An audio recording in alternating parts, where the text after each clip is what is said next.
Pacific സമുദ്രം ശാന്തമായി കാണപ്പെടുമെങ്കിലും അതിൻ്റെ ആഴങ്ങളിൽ രൂപപ്പെടുന്ന മാറ്റങ്ങൾ ലോകത്തെ മുഴുവൻ വിറപ്പിക്കാൻ ശേഷിയുള്ളവയാണ്. ഭൗമതലത്തിലെ ഏറ്റവും വലിയ ജലസഞ്ചയമായ പസഫിക്കിൽ നിന്നുയരുന്ന താപതരംഗങ്ങൾ ആയിരക്കണക്കിന് മൈലുകൾക്കിപ്പുറമുള്ള ഇന്ത്യൻ കർഷകന്റെ പോക്കറ്റിനെ വരെ ബാധിക്കുമെന്നത് കാലാവസ്ഥാ ശാസ്ത്രത്തിലെ വിസ്മയകരവും എന്നാൽ ഭയപ്പെടുത്തുന്നതുമായ ഒരു യാഥാർത്ഥ്യമാണ്. 2026 ലോകം ഇത്തരമൊരു വൻ പ്രതിസന്ധിയെയാണ് അഭിമുഖീകരിക്കാൻ പോകുന്നത്.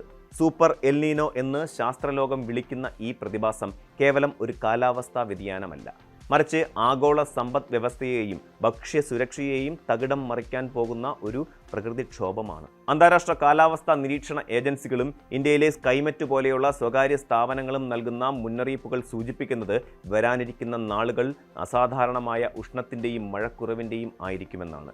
എന്താണ് യഥാർത്ഥത്തിൽ ഈ സൂപ്പർ എൽനീനോ? പസഫിക് സമുദ്രത്തിലെ മധ്യഭാഗത്തും കിഴക്കൻ ഭാഗത്തുമുള്ള ഉപരിതല ജലം അസാധാരണമായി ചൂടാകുന്ന പ്രതിഭാസത്തെയാണ് എൽനീനോ എന്ന് വിളിക്കുന്നത്. സാധാരണഗതിയിൽ കിഴക്ക് നിന്ന് പടിഞ്ഞാറോട്ട് വീശുന്ന കാറ്റുകൾ ചൂടുവെള്ളത്തെ ഇന്തോനേഷ്യൻ ഭാഗത്തേക്ക് തള്ളിവിടുകയും പകരം തണുത്ത വെള്ളം മുകളിലേക്ക് വരികയും ചെയ്യുന്നു. എന്നാൽ എൽനീനോ സമയത്ത് ഈ കാറ്റുകൾ ദുർബലമാവുകയും ചൂടുവെള്ളം കിഴക്കോട്ട് പസഫിക്കിൻ്റെ മധ്യഭാഗത്തേക്ക് വ്യാപിക്കുകയും ചെയ്യുന്നു. സമുദ്ര ഉപരിതലത്തിലെ താപനില സാധാരണ നിലയേക്കാൾ 2 ഡിഗ്രി സെൽഷ്യസ് കൂടുതൽ വർദ്ധിക്കുമ്പോഴാണ് അതിനെ സൂപ്പർ എന്ന വിശേഷണം നൽകി ശാസ്ത്രജ്ഞർ വിളിക്കുന്നത്. ഒരു ഗ്രഹത്തിന് പനി ബാധിക്കുന്നത് പോലെയാണ് ഈ അവസ്ഥ. സമുദ്രം ഇത്തരത്തിൽ അമിതമായി ചൂടാകുമ്പോൾ അത് ആഗോളതലത്തിലുള്ള കാറ്റിൻ്റെ ഗതിയെയും അന്തരീക്ഷ ചംക്രമണത്തെയും അടിമുടി മാറ്റുന്നു. 2015-16 കാലഘട്ടത്തിൽ നാം അനുഭവിച്ച കടുത്ത ചൂടിനേക്കാൾ മാരകമായ ഒന്നായിരിക്കും 2026 എന്നാണ് നിലവിലെ നിരീക്ഷണങ്ങൾ വ്യക്തമാക്കുന്നത്. ഇന്ത്യയെ സംബന്ധിച്ചിടത്തോളം ഈ പ്രതിഭാസം ഏറ്റവും വലിയ ഭീഷണിയാകുന്നത് നമ്മുടെ ജീവനാഡിയായ തെക്കു പടിഞ്ഞാറൻ മൺസൂണിനെയാണ്. ഇന്ത്യൻ സമ്പദ് വ്യവസ്ഥയുടെ നട്ടെല്ല് കൃഷിയാണ്. ആ കൃഷിയാകട്ടെ ജൂൺ മുതൽ സെപ്റ്റംബർ വരെ ലഭിക്കുന്ന കാലവർഷത്തെ ആശ്രയിച്ചാണ് നിലനിൽക്കുന്നത്. സൂപ്പർ എൽനീനോ ശക്തി പ്രാപിക്കുന്നതോടെ പസഫിക്കിലെ ചൂട് ഇന്ത്യൻ സമുദ്രത്തിലെ ഈർപ്പമുള്ള കാറ്റുകളെ തടയുകയും മഴയുടെ അളവ് ഗണ്യമായി കുറയ്ക്കുകയും ചെയ്യുന്നു. സ്കൈമെറ്റ് വെതറിന്റെ റിപ്പോർട്ട് പ്രകാരം 2026 ഇന്ത്യയിൽ ലഭിക്കേണ്ട മഴയുടെ അളവ് ദീർഘകാല ശരാശരിയേക്കാൾ 94% മാത്രമായിരിക്കും ലഭ്യമാകുക. ഇത് ബിലോ നോർമൽ അഥവാ സാധാരണയിൽ താഴെ ലഭിക്കുന്ന മഴയായി കണക്കാക്കപ്പെടുന്നു. ജൂൺ മാസത്തിൽ മൺസൂൺ ആരംഭിക്കുമ്പോൾ ചെറിയ തോതിൽ മഴ ലഭിച്ചേക്കാമെങ്കിലും ഓഗസ്റ്റ് സെപ്റ്റംബർ മാസങ്ങളാകുമ്പോഴേക്കും എൽനീനോ അതിൻ്റെ പൂർണ്ണ ശക്തിയിലെത്തുകയും മഴ പാടെ നിലയ്ക്കുകയും ചെയ്യുന്ന അവസ്ഥയിലായിരിക്കാം. മഴയുടെ ഈ വിതരണത്തിലെ അസന്തുലിതാവസ്ഥ കർഷകരെ വലിയ കെണിയിലാക്കും. കാർഷിക മേഖലയിലുണ്ടാകുന്ന ആ ആഘാതം കേവലം വിളനാശത്തിൽ മാത്രം ഒതുങ്ങുന്നതല്ല. ഇന്ത്യയിലെ പകുതിയോളം കൃഷിഭൂമികളും ഇന്നും ജലസേചനത്തിനായി മഴയെയാണ് ആശ്രയിക്കുന്നത്. നെല്ല്, പരുത്തി, കരിമ്പ്, സോയാബീൻ തുടങ്ങിയ വിളകളുടെ ഉൽപ്പാദനത്തെ മഴക്കുറവ് നേരിട്ട് ബാധിക്കും.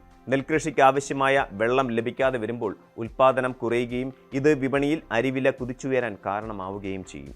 ഇത് രാജ്യത്തെ പണപ്പെരുപ്പ നിരക്കിനെ സ്വാധീനിക്കുകയും സാധാരണക്കാരൻ്റെ കുടുംബ ബജറ്റ് തകർക്കുകയും ചെയ്യും. ഇതിനു പുറമെ കാലിത്തീറ്റയുടെ ലഭ്യത കുറയുന്നത് ക്ഷീരമേഖലയെയും ബാധിക്കും. ഗ്രാമീണ മേഖലയിലെ ജനങ്ങളുടെ വരുമാനം കുറയുന്നതോടെ രാജ്യത്തെ മൊത്തം ആഭ്യന്തര ഉൽപ്പാദനത്തിൽ ഇടിവുണ്ടാകാൻ ഇത് കാരണമാവുകയും ചെയ്യും. അണക്കെട്ടുകളിലെ ജലനിരപ്പ് താഴുന്നത് ജലവൈദ്യുത പദ്ധതികളെ ബാധിക്കുമെന്നതിലൂടെ വൈദ്യുതി പ്രതിസന്ധിക്കും ഇത് വഴിതെളിച്ചേക്കാം. ആഗോളതലത്തിൽ നോക്കുകയാണെങ്കിൽ സൂപ്പർ എൽനീനോ ഒരു വലിയ വിരോധാഭാസമാണ് സൃഷ്ടിക്കുന്നത്. ഒരിടത്ത് കടുത്ത വരൾച്ചയും ഉഷ്ണതരംഗങ്ങളും ഉണ്ടാകുമ്പോൾ മറ്റൊരിടത്ത് ഭീകരമായ പ്രളയമായിരിക്കും ഈ പ്രതിഭാസം സമ്മാനിക്കുന്നത്. ഓസ്ട്രേലിയ, ഇന്തോനേഷ്യ, തെക്ക് കിഴക്കൻ ഏഷ്യയുടെ ഭാഗങ്ങൾ എന്നിവിടങ്ങളിൽ മഴ തീരെ കുറയുകയും കാട്ടുതീ പോലെയുള്ള ദുരന്തങ്ങൾ വർദ്ധിക്കുകയും ചെയ്യും. എന്നാൽ നേരെ മറിച്ച് പെറു, ഇക്വഡോർ തുടങ്ങിയ തെക്കേ അമേരിക്കൻ രാജ്യങ്ങളിലും കിഴക്കൻ ആഫ്രിക്കയിലും മിഡിൽ ഈസ്റ്റിലും അപ്രതീക്ഷിതമായ അതിശക്തമായ മഴയും വെള്ളപ്പൊക്കവും ഉണ്ടായേക്കാം. വടക്കേ അമേരിക്കയിലും കാനഡയിലും യൂറോപ്പിലും അസഹനീയമായ ചൂടും ഈർപ്പവും അനുഭവപ്പെടുന്ന സാഹചര്യമുണ്ടാകുമെന്ന് വാഷിംഗ്ടൺ പോസ്റ്റ് റിപ്പോർട്ട് ചെയ്യുന്നുണ്ട്. സമുദ്രത്തിലെ താപനില ഉയരുന്നത് ചുഴലിക്കാറ്റുകളുടെ പ്രഹരശേഷി വർദ്ധിപ്പിക്കുകയും തീരദേശ നഗരങ്ങളെ അപകടത്തിലാക്കുകയും ചെയ്യും. കാലാവസ്ഥയിലുണ്ടാകുന്ന ഈ മാറ്റങ്ങൾ 2027 വരെ നീണ്ടു നിൽക്കാനാണ് സാധ്യതയെന്നും വിദഗ്ധർ ചൂണ്ടിക്കാട്ടുന്നു. ഇവിടെയാണ് ആഗോള താപനവും എൽനീനോയും തമ്മിലുള്ള അപകടകരമായ ബന്ധം ചർച്ച ചെയ്യേണ്ടി വരുന്നത്. പ്രകൃതിദത്തമായ ഒരു പ്രതിഭാസമാണ് എൽനീനോ എങ്കിലും മനുഷ്യനിർമ്മിതമായ കാലാവസ്ഥാ വ്യതിയാനം ഇതിൻ്റെ ആഘാതം പല മടങ്ങ് വർദ്ധിപ്പിക്കുന്നു. അന്തരീക്ഷത്തിൽ ഹരിതഗൃഹ വാതകങ്ങൾ വർദ്ധിക്കുന്നതോടെ സമുദ്ര സമുദ്രങ്ങൾ കൂടുതൽ ചൂട് ആഗിരണം ചെയ്യുന്നു. ഈ അധിക ചൂട് എൽ നീനോയെ കൂടുതൽ കരുത്തനാക്കി മാറ്റുകയാണ് ചെയ്യുന്നത്. ഓരോ തവണ ഈ പ്രതിഭാസം ആവർത്തിക്കുമ്പോഴും മുൻപത്തേക്കാൾ തീവ്രമായ നാശനഷ്ടങ്ങൾ സംഭവിക്കുന്നതിൻ്റെ കാരണം ഇതുതന്നെയാണ്. ഇന്ത്യയിൽ സമീപകാലത്ത് കണ്ടുവരുന്ന മേഘവിസ്ഫോടനങ്ങളും ദീർഘകാലം നീണ്ടുനിൽക്കുന്ന ഉഷ്ണ തരംഗങ്ങളും സമുദ്ര താപനത്തിൻ്റെ നേരിട്ടുള്ള ഫലങ്ങളാണ്. പ്രകൃതിയുടെ സ്വാഭാവികമായ താളം തെറ്റുന്നത് കാലാവസ്ഥാ പ്രവചനങ്ങളെപ്പോലും ദുഷ്കരമാക്കുന്നു. സൂപ്പർ എൽ നീനോയെ നേരിടാൻ കേവലം പ്രവചനങ്ങൾ കൊണ്ട് മാത്രം സാധ്യമല്ല, മറിച്ച് കൃത്യമായ മുൻകരുതലുകളും ആസൂത്രണവുമാണ് ആവശ്യം. കാർഷിക മേഖലയിൽ കുറഞ്ഞ വെള്ളം മാത്രം ആവശ്യമുള്ള വിളകളിലേക്ക് കർഷകരെ മാറ്റാൻ സർക്കാർ മുൻകൈ എടുക്കണം. തുള്ളിനനസ പോലെയുള്ള ശാസ്ത്രീയ ജലസേചന രീതികൾ വ്യാപകമാക്കേണ്ടതുണ്ട്. ജലസംരക്ഷണ നടപടികൾ യുദ്ധകാല അടിസ്ഥാനത്തിൽ നടപ്പിലാക്കണം. മഴവെള്ള സംഭരണികളും കിണർ റീചാർജിങ്ങും ഓരോ വീട്ടിലും നിർബന്ധമാക്കണം.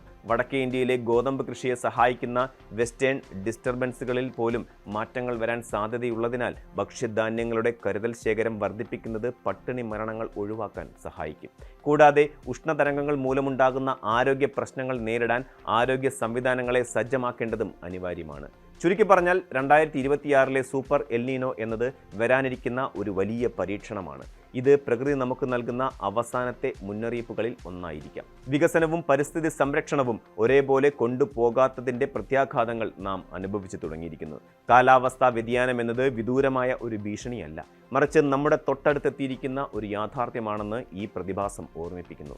ശാസ്ത്രീയമായ അറിവുകളും സാമൂഹികമായ ഒത്തൊരുമയും ജലസംരക്ഷണത്തോടുള്ള പ്രതിബദ്ധതയും കൊണ്ട് മാത്രമേ ഈ മഹാസങ്കടത്തെ നമുക്ക് മറികടക്കാൻ സാധിക്കൂ. പ്രകൃതിയെ കരുതലോടെ സംരക്ഷിച്ചാൽ മാത്രമേ ഇത്തരം അസാധാരണ സാഹചര്യങ്ങളിൽ നിന്ന് മനുഷ്യകുലത്തിന് സുരക്ഷിതമായി കരകയറാൻ കഴിയൂ എന്ന വലിയ പാഠമാണ് പസഫിക്കിലെ ഈ വിചിത്ര പ്രതിഭാസം ലോകത്തിന് നൽകുന്നത്. നമ്മൾ ഇന്നു സ്വീകരിക്കുന്ന ജലസംരക്ഷണ നടപടികളായിരിക്കാം നാളത്തെ വരൾച്ചയിൽ നമ്മുടെ അതിജീവനം നിശ്ചയിക്കുന്നത്. നമുക്ക് മുന്നിലുള്ളത് തയ്യാറെടുപ്പുകൾക്കുള്ള ചുരുങ്ങിയ സമയം മാത്രമാണ്. ഓരോ തുള്ളി വെള്ളവും ഓരോ മരവും വരും കാലത്ത് അമൂല്യമായ നിധികളായി മാറുമെന്ന തിരിച്ചറിവോടെ നമുക്ക് പ്രവർത്തിക്കാം.